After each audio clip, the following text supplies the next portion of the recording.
S5 ये short experiment के explanation के लिए S5 में आपको गिवन में NL का वैल्यू रहेगा।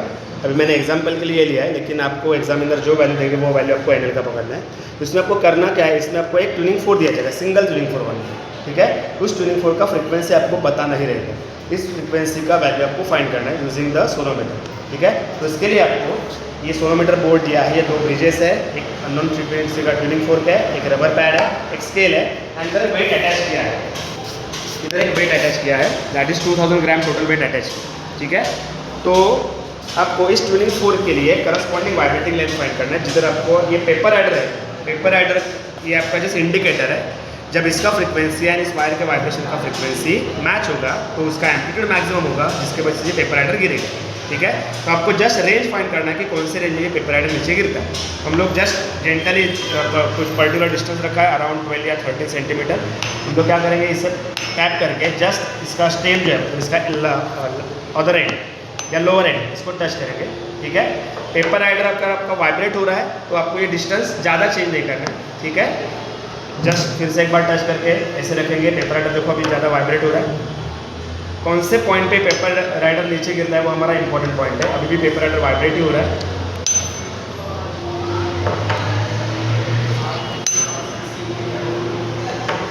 जब आप ट्यूनिंग फोर्क टैप करते हो तो इसको जोर प्रेस करो ऐसे, ठीक है, क्योंकि प्रॉपर वाइब्रेशन वायर को पास ऑन होनी चाहिए। देखो अभी भी पेपर राइडर ज़्यादा वाइब्रेट हो रहा है लेकिन नीचे नहीं गिर रहा है, पेपर राइडर नीचे गिरना इंपॉर्टेंट है।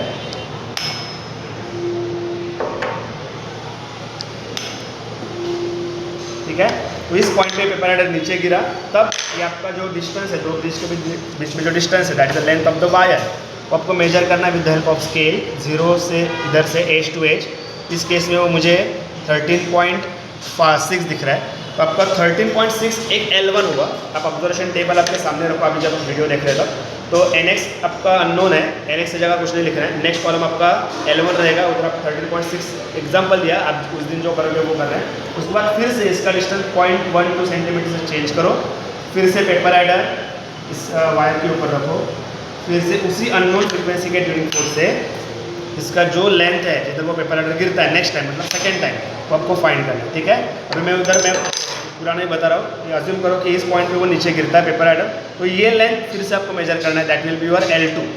तो ये आपका L1 एंड L2 दो बार लिखना है, दोनों का मीन निकालना है, दैट इज योर LX, ठीक है।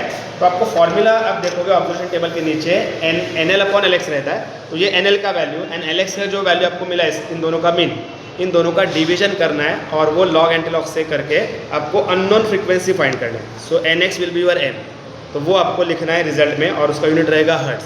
खाली आपको अननोन फ्रीक्वेंसी फाइंड करना है, तो जो आपको सोनोमीटर 1 एंड 2 सोनोमीटर 1 में जो बड़ा ऑब्जर्वेशन टेबल है उतना नहीं रेफर करना है, जो मैंने PDF में सेंड किया उतना रेफर करना है। L1 L2 फाइंड करके जस्ट इसको डिवाइड करना है, उस वैल्यू इस वैल्यू को डिवाइड करना है उस मीन L से, एंड आपको अननोन फ्रीक्वेंसी अल्टीमेटली फाइंड करना है, ठीक है।